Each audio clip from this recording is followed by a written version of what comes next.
June 30 edition of PFT PM, recorded as it will be during the Olympics in the AM. Plenty of stuff to talk about in the National Football League. And I promised yesterday that I would find a shirt that I haven't worn in this setting before. I don't think I've worn this one. I ironed it. It's ready to go. I'll try to do the same thing tomorrow. Dig through the drawer, pull out a shirt, get it properly ironed. And today was a struggle, because I was up late last night reading the Sunday Ticket transcript, went to bed at 1, fell asleep at 2, storm starts at 5, and we've got a dog that doesn't do all that well when it's pouring down rain, and I worry about her getting a little too stressed out, so I went down to the gym. She likes to hang out there. It's the farthest she can get away from the noise outside, and she was okay. It didn't rain very long, and then I was wide awake, so I got to it, and I'm getting pretty tired right now. So right after PFT PM, I'm going to take a nap, and I'm probably not even going to change out of this shirt. I'm going to go straight to the bed and conk out and get back to it. So let's get right to it. First item on the agenda today, I saw that Rich Bisaccia, special teams coordinator, guy who frankly should have been given the chance to be the head coach of the Raiders, he believes that there will be some amendments to the kickoff rule as we get closer to the regular season. We're going to see some experimentation in the preseason, and there might be some refinement. They're expecting some refinement. And there was some contemplation in the documents that the NFL created back in March of maybe some tweaks, but there's a challenge here because you can only go so far without activating the requirement that at least 24 owners agree to a rule change. For example, when it started to become apparent that plenty of teams might just kick the ball out of the end zone and surrender the 30-yard line, and it was originally proposed that a touchback through the end zone would go to the 35, and they changed that to the 30 at the league meetings in March, I poked around whether or not there could be a change from the 30 back to the 35, and I was told that will not change. That cannot change. So I'm not sure what can be changed. The news from yesterday about the NFL telling teams that the ball can't be put flat on the tee, that's a pre-existing rule. That wasn't a change made to the new kickoff rule. That's just a recognition by those who are observing practices and they're seeing the ball being placed in a way that it's not allowed to be placed on the tee. That's an existing rule. That's not a change. The one thing that I thought was fascinating, and I don't know whether it's the bot accounts on Twitter, but somebody is making a big deal out of the fact that the surprise onside kick is now dead. Welcome to March. We knew that in March. We knew that once the NFL agreed to adopt this new formation on a one-year trial basis, which means next year they got to get 24 votes to continue it. Only takes 9 to get rid of it. If 9 teams say, I don't like this thing, it's gone. Once you change that kickoff formation to the XFL style, electric football, all those guys standing there 10 yards apart, ball gets kicked into the landing zone. You can't do an onside kick. The 10 players other than the kicker are yards downfield. It's impossible to do a surprise onside kick. So the surprise onside kick is dead. And if you didn't know that before today, you either have memory issues or you don't pay as much attention as you should in the offseason. And I'm not using this as an advertisement to visit profootballtalk.com and consume PFT Live in March, but if you're a true football fan, you should be. Because you want to exercise your voice, exercise it before they make a change that can't be changed back. If you want a groundswell against possibly getting rid of the surprise onside kick, which doesn't happen very often anymore, well, it's not going to happen anymore at all in 2024, it had become a rarity, but it's still a possibility. And it's been part of some special moments in league history. The Super Bowl 44 surprise onside kick to start the second half that the Saints pulled off against the Colts. That was the first moment that many said, holy crap, they could win this game. There was a surprise onside kick in Super Bowl 30 by the Steelers. And Sims and I talked at length about this. This is the first time the NFL has made a rule change that takes something off the table.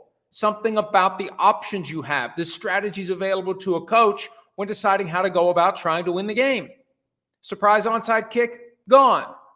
You can only do an onside kick in the fourth quarter if you're trailing, and the other team's going to know because it's going to be the old formation.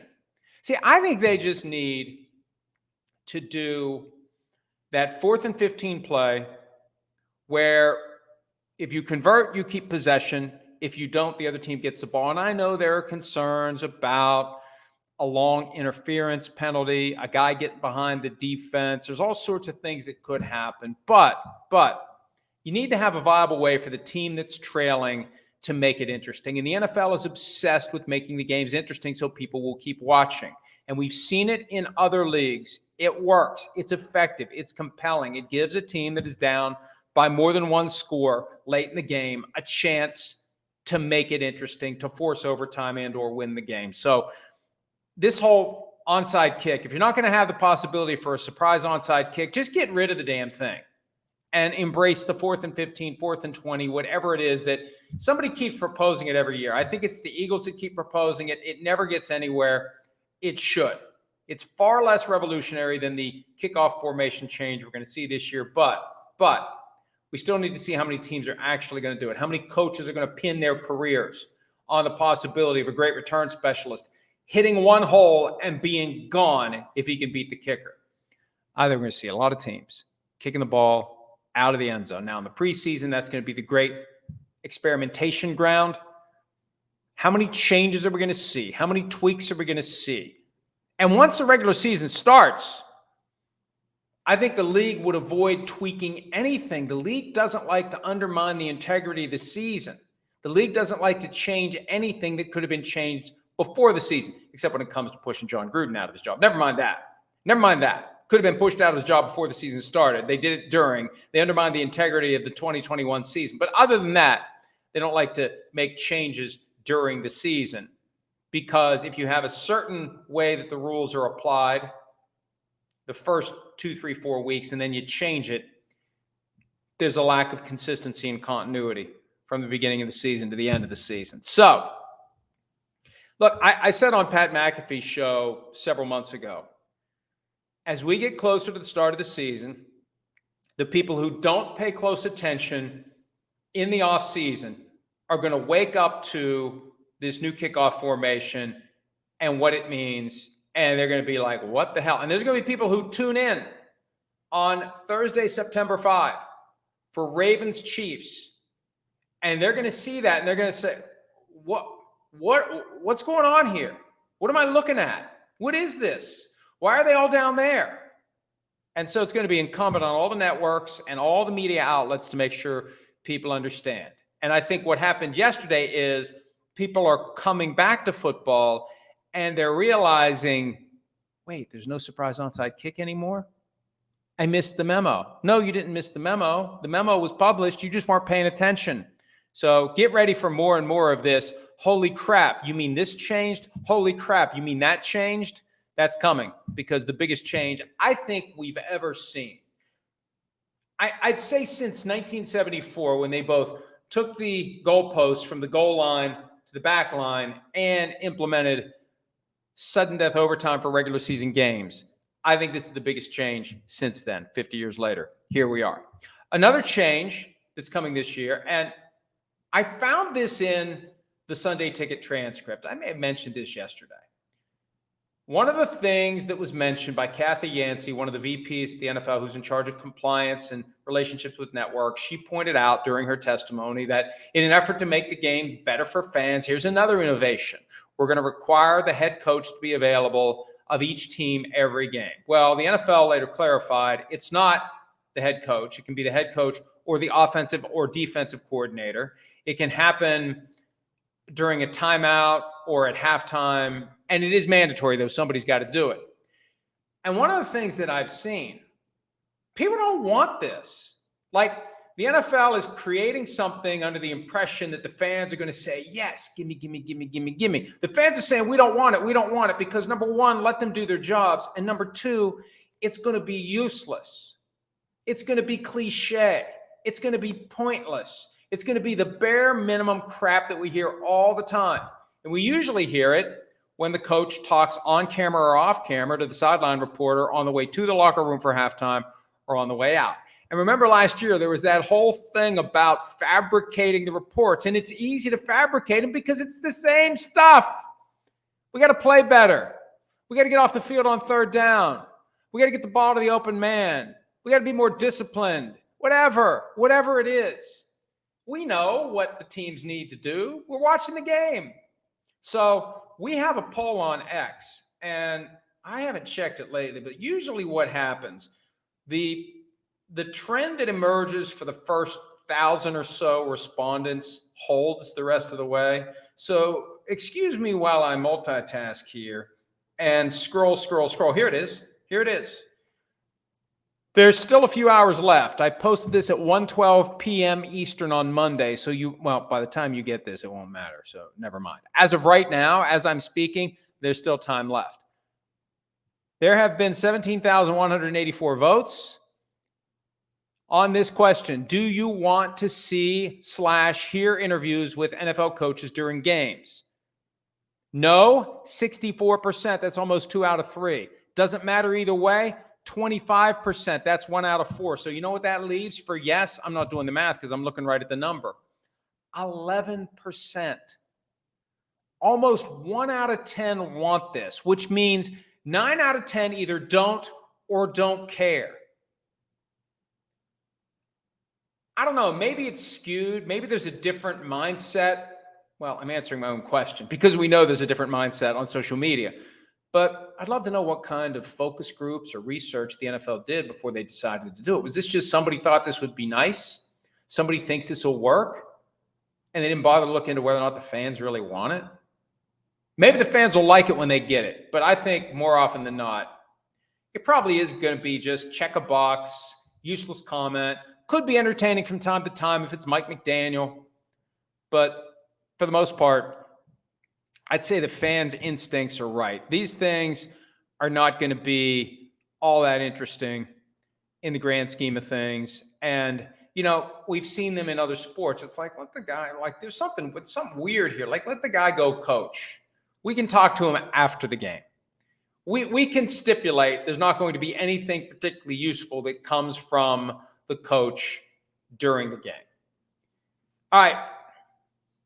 On the new Scoop City podcast, Kirk Cousins was interviewed, and it dovetails with something that we talked about yesterday at PFT about Michael Penix. When is he going to be number one on the depth chart? Now, I suspect that as soon as Tuesday, because they were off on Monday, we're going to see the second team reps go more and more to Michael Penix Jr.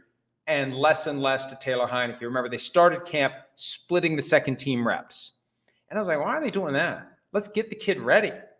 Let's get him ready. And I wonder whether there are some forces there that are trying to keep it in check and let Kirk Cousins be the guy this year and get Michael Penix ready for next year or the year after. Because one of the things to keep an eye on, what does the owner want? The owners are much more involved than they'll ever admit. They don't want to be accused of meddling, but it's their team. At a certain level, meddle away.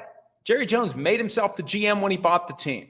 A lot of the other owners kind of hide behind the people that they've hired, and they let them know what they want to do. We've used this example time and again. You don't have to come out and say it. It's one of the privileges of being a billionaire. If the people who work for you are smart enough to understand what it is that you're saying, they'll act accordingly. And you never have to order the code red. You don't have to do it. They're smart enough to know this is what they need to do. So what kind of messages are being sent by Arthur Blank about Michael Penix Jr.? And when will Kirk Cousins make it to the bench? We delved into that yesterday at PFT. The Cousins comments to Scoop City focus on Minnesota. And Kevin Seifert of ESPN.com had an item a week and a half, 2 weeks ago now. I don't know. It's all blurring together for me. But he looked in depth at the Vikings quarterback odyssey over the past few years. And he said in this article, which seemed to be based upon off-the-record conversations with people all the way up to GM Kwesi Adolfo-Mensah, the plan was, because they were going into the draft picking 11th overall, and they're rarely in that kind of position, they're going to draft a quarterback, and they wanted to keep Kirk Cousins as the starter for this year and maybe beyond. That was the plan, as reported by ESPN.com. Cousins told Scoop City that Kevin O'Connell told him, and it was enough of a fuzziness to it. We're not planning on doing it. We're not planning on taking quarterback if you come back. And Cousins said himself, I'm not holding him to it. Well, he didn't stay, so there's nothing to hold him to. But they were probably taking the quarterback. They wanted to emerge from this draft with somebody who they can groom as a long-term answer. They haven't had a true franchise quarterback since Fran Tarkenton, and J.J. McCarthy at 10 overall is the highest they have ever taken a quarterback in their history. Tarkenton was a third-round draft pick. They used a first-round pick on Tommy Kramer late in round one. He became the replacement for Fran Tarkenton. They used a first-round pick on Christian Ponder. That didn't work out very well. They used a first-round pick on Dante Culpepper, 11th overall, and they used a first-round pick on who else? There was another first-round quarterback other than McCarthy. I'm blanking. Maybe there isn't. Maybe it was Kramer, Culpepper, Ponder, and then McCarthy. Either way, I think the Vikings would have liked to have found a way to keep Cousins for a year and let McCarthy develop. And that is kind of consistent with what we're seeing. I feel like Kevin McCarthy, I'm mixing my worlds here. Kevin O'Connell wants to keep J.J. McCarthy on the bench and let him develop and ride with Sam Darnold. And one of the things that was in the ESPN.com article that caught my attention, O'Connell was scarred by the manner in which Washington thrust Dwayne Haskins into the fray before he was ready. That's the danger. Because once you go with the young quarterback, it's hard to go back. And then you start messing with his head. And did he get overwhelmed? Do you become Zach Wilson? You're in the live fray and things are happening fast and you're making mistakes. You're seeing ghosts like Sam Darnold did in his time with the Jets. Maybe there's value in giving Darnold a shot, getting McCarthy ready. Let's see what happens this year. And by next year, McCarthy's good to go. Kind of like what happened with Patrick Mahomes. Although the difference is there's no equity that's been built up by Darnold. Alex Smith had done well. The question was, were the Chiefs content to kind of just do well, or did they want to take it next level? And they definitely took it next level. So either way, I think if Cousins had stayed in Minnesota, and he said he didn't want to do a 1 year at a time contract, and he got more security from the Falcons. He definitely did. $90 million over 2 years, and there's another $10 million on the locks in 2026 next March. So he'll make $100 million at least over the next 3 years. The Vikings weren't going to do that. The Vikings were going to bring him back for 1 year, and then maybe another year, and maybe another year after that. But that would have meant that J.J. McCarthy wouldn't be ready for 3 years. And that translates to what's happening in Atlanta. How long do you want to keep a guy who's already 24 years old on the bench? When you've sold out your season tickets for the first time in nearly 20 years. I mean, think about it. They had playoff appearances 5 or 6 times. They had a Super Bowl run. Matt Ryan was the MVP. In none of those years did they follow that success with selling out their season tickets. And now, after 6 straight seasons of not getting to the playoffs, they have. How much of that is Cousins? How much of that is Penix? And how loud are the fans going to get if Cousins is struggling at all and Penix is a completely open book and we have no idea what he's going to do? And at some point, those fans are going to want to see him on the field. And the owner is going to say, hey, look, the goal is to get this guy ready. Does he get ready standing there, or does he get ready out there playing? So it's something to keep an eye on. But the best news for Cousins, he's still making $100 million over the next 3 years. He was one of the cash flow kings of 2020 to 2023. He's still going to be doing pretty well over the next 3 years. All right, hold-ins. Brandon Ayuk still holding in. Matthew Judon wasn't. And now he is. And this is an interesting wrinkle because Matthew Judon, the Patriots pass rusher, not happy with his contract, showed up to avoid the fines. Practiced the first few days. When it was time to put pads on, he's not practicing. And there was a video that was circulating yesterday that showed us somewhat spirited. I don't want to oversell it. Somewhat animated. Not a lot, but just enough where you look at it and say, yeah, they're having not a heated conversation, but it's not just small talk between Gerard Mayo, the new head coach, and Judon. And it'd be interesting to see what Mayo says the next time he talks to reporters, because the thing about a hold-in is the team's got to go along with it. Because if the team isn't willing to let a guy deliberately not practice, the team has rights under the collective bargaining agreement. The team can find the player to be engaged in conduct detrimental to the team, among other things. If you have remaining guarantees on your contract, the team can invalidate them for a refusal to practice or play. You can't just show up and say, I don't like my contract, so I came here so I wouldn't get fined, but I'm not practicing. I refuse to practice until you give me a new contract. The team has to agree to that. So what I saw yesterday in that video was enough to make me wonder, are they okay with this? Are they okay with Judon not participating in padded practices? Is that his line? See, this is a new twist to the whole hold-in thing. I'll practice some of the time, but not all of the time. I'm not going out there in full pads. I don't want to get myself hurt until I get the contract that I'm looking for. So it bears watching what the Patriots do. And I'm trying to remember, we have the two hold-ins done at the quarterback position in Tua Tagovailoa and Jordan Love. You've got Brandon Ayuk holding in with the 49ers. You've got Jamar Chase holding in with the Bengals. You've got Trent Williams holding out with the 49ers. You've got Matthew Judon holding in with the Patriots. I feel like I'm missing somebody, but maybe I'm not. And the thing we learned yesterday too, it's all subject to change. Tyreek Hill wants his contract with the Dolphins. Would he get sufficiently exasperated that he all of a sudden won't practice? I don't know. That's the thing about the Judon issue from yesterday. It tells us basically be ready for anything. Because when a guy wants a contract, and if he's not getting it, he can try to stop practicing. And again, the team has rights. The team can find him to be in violation of the CBA and committing conduct detrimental, but the team has to want to do it. The team has to be willing to pick a fight with a guy who's already upset with his contract. Okay, question time. Finding the tweet. It invites the questions. There it is. Okay, what do we got? First question. By the way,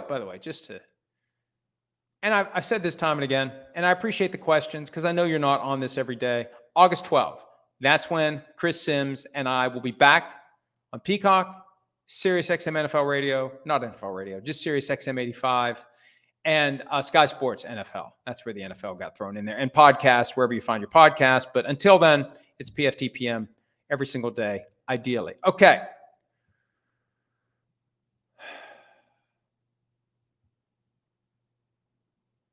Dan Mushman. Hello from London. If Dak leaves the Cowboys next year as a free agent, which any semi-competent front office shouldn't allow, how does that affect interest in the head coaching job from, say, Bill Belichick or the big names? Well, here's the thing. If you fire Mike McCarthy after this season or not renew his contract, which is still the same thing, but people who don't renew someone's contract will say, well, we didn't fire him. We just didn't renew his contract. Well, he still wanted to work there. You fired him. So if McCarthy gets fired and Belichick gets hired, Prescott still hasn't signed a deal. They hold his exclusive negotiating rights until the Monday before the start of free agency. So you better be ready to not have Dak. And what it could do is it could force the Cowboys to maybe get something done. Bill Belichick may say, I'll gladly become your head coach once Dak Prescott has a new contract. Will that be enough to get it done? I don't know. I really do think the Cowboys want Dak to see what else is out there because they think that someone else is going to offer more than they're willing to pay, but not so much more that Dak would leave the Cowboys, that there's an inherent value in playing for the Cowboys. There's a dollar value. And whatever they offer, plus that inherent value, is still going to be better than whatever someone else would offer Dak Prescott. I think the Cowboys are confident of that. We'll find out if they're right or wrong. Jerry Jones was boasting recently about his ability to see around corners. We'll see about that as it relates to Dak Prescott. Next question. Paul Zulak, what is your take on the Eagles this upcoming season with new coordinators Kellen Moore and Vic Fangio, perhaps a return to the Super Bowl and a rematch with old friend Big Red and the underpaid Patrick Mahomes? Look, I don't know what's going to happen because I still don't know what went wrong down the stretch last year. They were phenomenal out of the gates, and then it all fell apart. Why did it fall apart? Now, the coordinators got blamed. They're gone. But the coach is still there. Yes, there's new coordinators, but no one was clamoring for Kellen Moore, all due respect. We have these recycled coordinators that get fired one place, hired somewhere else, fired this place, hired somewhere else. Vic Fangio is the guy that they wanted in the first place when Jonathan Gannon left, but the whole tampering thing and the Eagles didn't know Gannon was leaving to take the Cardinals' job, and it kept them from getting Fangio. Well, now they have Fangio. We'll see. Look, there's a lot of pressure on the Eagles this year. There's a lot of pressure on Sirianni. When Bill Belichick's in play, and last year, there was a very strong belief in league circles that it was Cowboys and Eagles possibly trying to hire Bill Belichick. Now you've got Cowboys, Eagles, and maybe the Giants in that same division looking at Belichick for next year. A lot of pressure on Sirianni to get it right because if they keep Sirianni, they may have to deal with Belichick twice a year in their division with Dallas or New York. So I think that this is an important year for the Eagles to get it right. And we'll see if they can pull it off. Irish Coffee, have you heard any more about the extra padded helmets? Are most teams planning to wear them? What are your thoughts on the look? Also, have you played NCAA 25 and which team? I'll answer that one first. I've been playing NCAA 25 as a supplement to Madden while I work out. I do my bike for an hour every day, and I play either or just to kind of get the hour to pass in a somewhat reasonable way. I still play Madden because my ultimate team's like a 98. So I started the ultimate team with West Virginia, of course, as the default squad. And it's slow going because it's different. It's football, yes, but it just feels different. You got to get used to the different look. And it feels like it takes a little bit longer. There's a little more bells and whistles that get old very fast. I like to get right to it. I don't need a lot of stuff going on the screen as you move from one task to the next, or, they're unveiling whatever player you managed to unlock with whatever you did in the last challenge. Let's just get to it. Let's move through it. And there's probably a way to do it that I'm too stupid to realize how to do. As to the other question, it's not a team decision. It's a player decision on whether or not to wear the Guardian cap. And we've seen the photos because the Chargers, practicing like they play, are wearing the shell over the Guardian cap that makes it look like their helmet. But it's got a great gazoo quality to it. It's like Bubba Paris, Mark Kelso back in the 80s. They had that extra padding. Willie Lanier had the padding over the top of his helmet back in the 60s and 70s. He's the Chiefs Hall of Fame linebacker, part of the Super Bowl IV winning team. So it's going to take an adjustment. And people aren't going to like how it looks. What are they going to do? Are they going to not watch football? I mean, most recently, Geno Smith said he might wear one. Quarterback wearing one? It's going to take some time to get used to. But we got used to all these funky helmets with gaps and holes and divots and twists and turns, and they look nothing like the old smooth helmets. We got used to that. We'll get used to this. The one question I have, and I've been trying to think of how best to articulate it, so I'll just go ahead and articulate it, and if it works, it works. If it doesn't, it doesn't. The NFL's effort to make the game safer and safer. And on one hand, you can say, hey, good for them. Bravo. You're doing the right thing. Also, you had a pretty significant liability.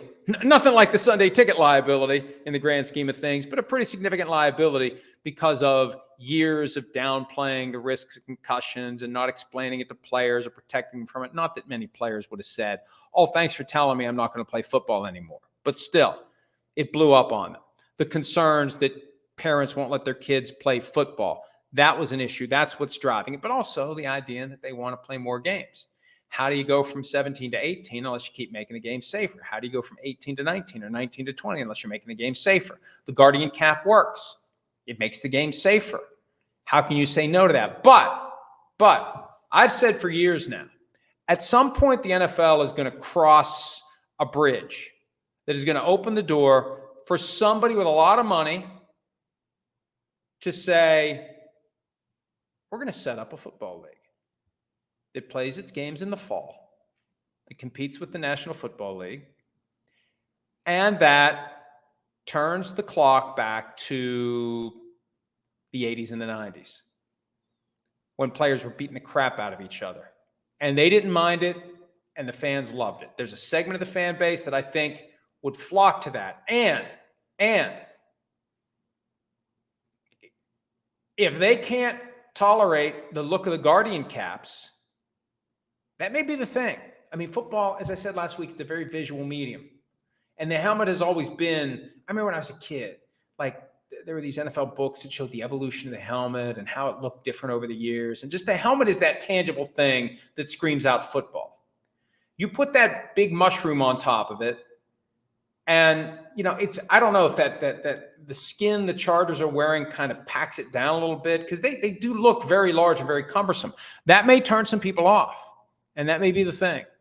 And I've been waiting for that thing, and I'm surprised it hasn't happened yet, that someone has said, we're going to play football the old school way.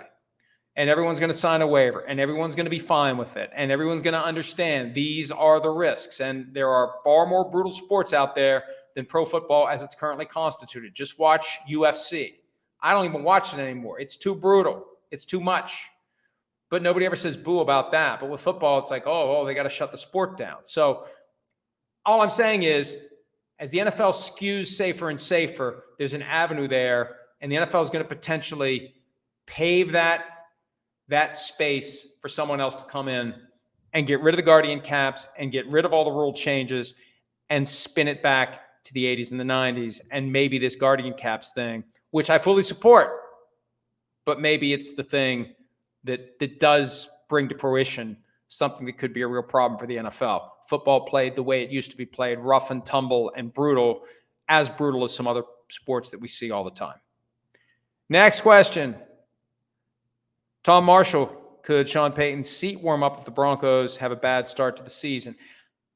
It seems like the Walton Penner Group is committed to Sean Payton. He's only entering year 2, and he's got a big salary that would have to be bought out. But you know what? What is it, like $20 million a year? In the amount of time that we've talked about it, Walmart has made $20 million. Oh, wait, they made another $20 million. Oh, they made another $20 million. So, and it's a write-off too. You get tax benefits and whatnot. I know that two things. One, the current owners of the team are committed to turning this thing around. It's the longest a Super Bowl winner has ever gone without getting back to the playoffs. They won Super Bowl 50 to cap the 2015 season. They haven't been back to the playoffs. 16, 17, 18, 19, 20, 1, 2, 3, 8 years. John Elway, I believe on Pardon My Take, said his biggest regret was not drafting Josh Allen. He did draft Paxton Lynch. Traded up, I think, to draft Paxton Lynch. So they've had bad quarterback play. They took a big swing with Russell Wilson. It didn't work out. They took a big swing with Sean Payton. If it doesn't work out, the other thing I believe about the Walton Penner Group, based upon the fact that Walmart has risen to great success by virtue of the fact that management can be, and I don't mean this in a pejorative way, friggin' ruthless, cutthroat, no excuses, no hesitation, do what needs to be done in the name of making the business better. If the Walton Penner Group decides that their best interests aren't being served by Sean Payton, he will be gone. And they will write the check and they will move on and they'll hire somebody else. And they've got the unlimited resources to do it. Burn unit. Was the Sunday ticket transcript expensive and hard to get through the courthouse, or did you have to hire somebody independently to get it and mail it to you? You know, people really are interested in this whole Sunday ticket case, the ins and outs, the twists and turns, the 2,500-page transcript. I'm somewhere in the 1800s now, so I'm getting there. I keep saying that. Eventually, one of these days, I will get there. It's a fairly simple process. You track down the name of the court reporter. You get in touch with the court reporter. You ask for the price quote. You send the money, and you get the transcript. And this, there's another secret about it. It's $3,000 for the transcript. $3,000. But in hindsight, it's been money well spent because we have, I think, I'll leave it to others to decide. I mean, I know for myself, I get a lot of satisfaction from the fact that we have covered this case, the gap between the way we've covered it and everyone else has covered it is enormous. And it's right in my sweet spot. I practiced law long enough to understand the way the case is coming in, the way the evidence was presented, the way the questions were asked, the way it all fits together. And I've found a lot of great stuff relating to the case, relating to other things. There's still more to come. We wrote something today about how the plaintiffs didn't take advantage of the blackout policy when the NFL was saying, well, we're all about every game of every team being on free TV in its market. Well, yeah, but for part of the class period, 2011 through 2014, you had a blackout policy. And if the local team was playing at home and didn't sell all the non-premium seats within 72 hours before kickoff, they weren't going to get to see the game on free TV. How do you mess that with this messaging to the jury? It's all about free TV. It's all about the fans. So it's been a fascinating experience. It's been worth the money. And there's another event tomorrow that I'll be getting the transcript of as well. Probably for less than $3,000, the hearing on the NFL's request to throw the entire verdict out. So $4.7 billion hanging in the balance tomorrow and thereafter while the judge takes up the question of whether or not to grant the NFL's motion. Okay. Manuel Villa. As a well-known conspiracy theorist, what has been a story that the league and fans might have brushed off, but you were right about? Well, I hate the term conspiracy theory. I like a good conspiracy theory, but it's kind of morphed into nut job. If you're a conspiracy theorist, you're not rooted in reality. My approach is to constantly be looking for BS. And so much of what is presented to us doesn't mesh with what's really going on. That's one of the reasons why I've enjoyed the offseason Hard Knocks. Think about the scene where they're planning the messaging that Giants GM Joe Schoen is going to give to reporters at the scouting combine about Saquon Barkley. They knew they weren't going to use the franchise tag on him at the time, but they came up with a messaging that, oh, we're keeping all options on the table or whatever. So, and I'm not picking on the Giants here. Everybody does it. There's the truth, and then there's what they tell us. And a lot of times they're not telling us the truth. And from time to time, especially if I feel like they think we're stupid, that's when I really get activated. Like, don't act like we're stupid here. We are, but don't act like it. Okay? We're stupid, but we still can see through this. How dare you think you can outwit someone so stupid? But and then fail to do so. But the one thing that, because I was trying to ponder some of the stories from the past that we have really been all over. I mean, I go all the way back to Mike Vick. I knew from the get-go Mike Vick was involved in that dogfighting ring. I mean, it was obvious. He's got property that he owns in Virginia, and he goes there from time to time. How does he not know this dogfighting operation? And I think he tried to test out this idea that I never go there. And I remember writing about this 17 years ago. The idea that, oh, he's using a credit card somewhere. They'll be able to figure out where he was. You put him in that property at any time, this property that he owns, and there's all this sheds and equipment. Of course he knows. Of course he was involved. So, that was one where it wasn't a conspiracy theory. This is a guy who said to the commissioner's face, I didn't know anything about it. And systematically, it was proven otherwise. More recently, think back to 2 years ago when Chris and I worked together on the idea that the Dolphins, after firing Brian Flores, wanted to move on from Tua Tagovailoa and bring in a package deal of Tom Brady and Sean Payton. And Sims and I talked about it, and it was just ignored. And people knew. That's the thing. People in the media who knew about it and for whatever reason wouldn't talk about it, ignored it. And then lo and behold, right around the time of the Hall of Fame game, this week, 2 years ago, Stephen Ross and the Dolphins got whacked for tampering with Tom Brady and Sean Payton, and it all came out. And I think to the dismay of Mrs. Brady at the time, it wasn't long after that he left training camp for like 10 days. He's lining up this gig in Miami, and she might not have known about it, but we did. And, it's funny. And I really don't care. Like, when we go out on a limb with something like that and we're right, no one ever says, hey, you were right.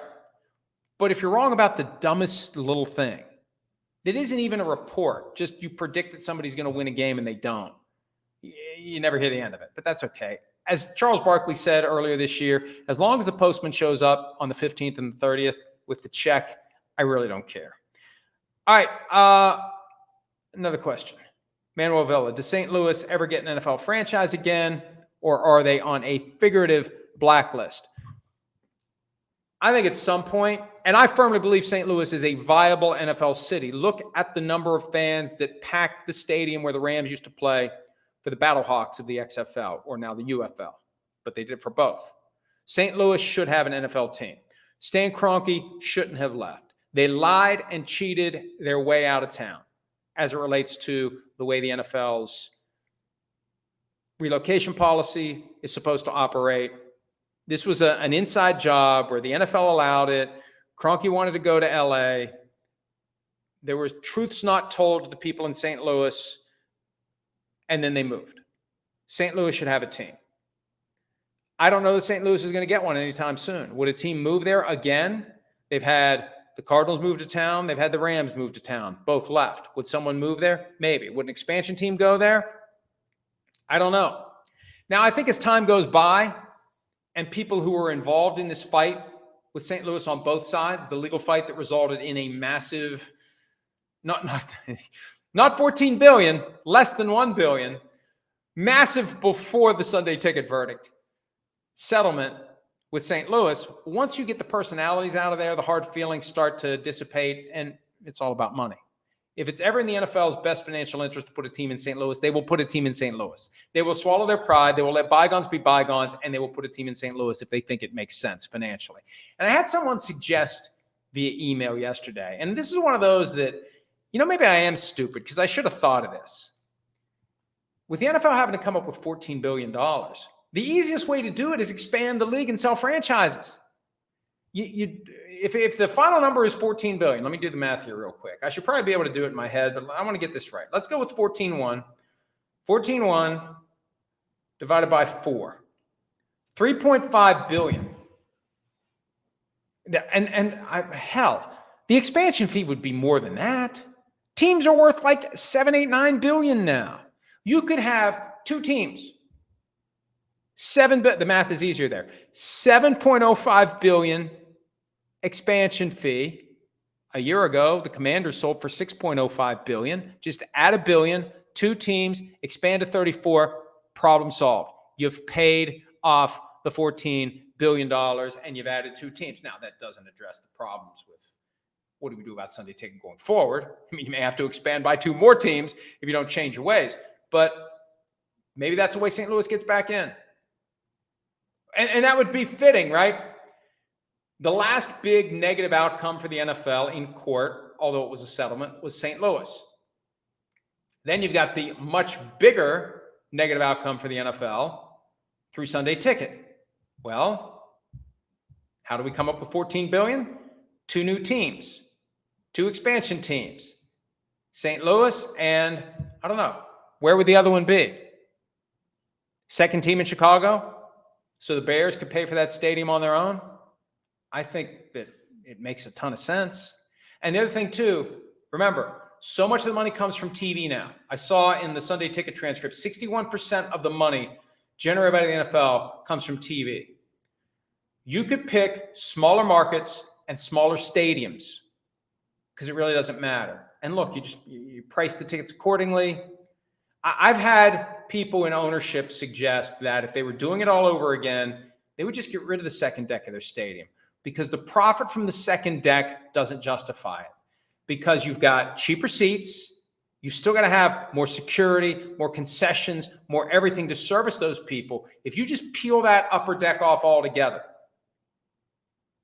you might still be as profitable as a stadium. That would open up Oklahoma City as a potential NFL home. A lot of cities that we would look at and say, that's really not a major league city. Doesn't matter. It doesn't matter. You put a stadium there, you make it the right size to correspond with the population, and you get another place where you can stage games, get put on TV. That's the key. All we need are places to stage games that we put on TV. I mean, we've seen, and this is a ridiculous example, but we've seen some of these spring leagues have every team in one place and they play all the games there. The NFL could do that. They could. And they'd make almost as much money doing that. And the money they'd save traveling all over the place, I mean, think about it. My point is this. You don't need a big stadium. You don't need a massive population center. So St. Louis, which is showing that I think that it could fill a big stadium, and maybe some other place that would ordinarily not be expected to bring 80,000 fans into the building each and every week. All right, let's call it there, because I really am. I'm getting a little loopy, tired. Nap time for me. Back to PFT for you. Check out profootballtalk.com. All day long, we have updates regarding all news, all developments, all information coming out of the various training camps. Hall of Fame game is coming later this week. Enshrinement ceremonies on Saturday. Shereen Williams is going to go cover those. She's one of the voters. Full preseason gets started next week. It is really going. After that slow time has ended with a very loud thud. Football is back. Thanks as always for choosing PFT PM, PFT Live, and ProFootballTalk.com as your sources for your NFL information. We'll see you again on Wednesday. Hi, it's Mike Florio. Thanks for watching PFT on YouTube. Hit subscribe for the latest news and analysis from Pro Football Talk.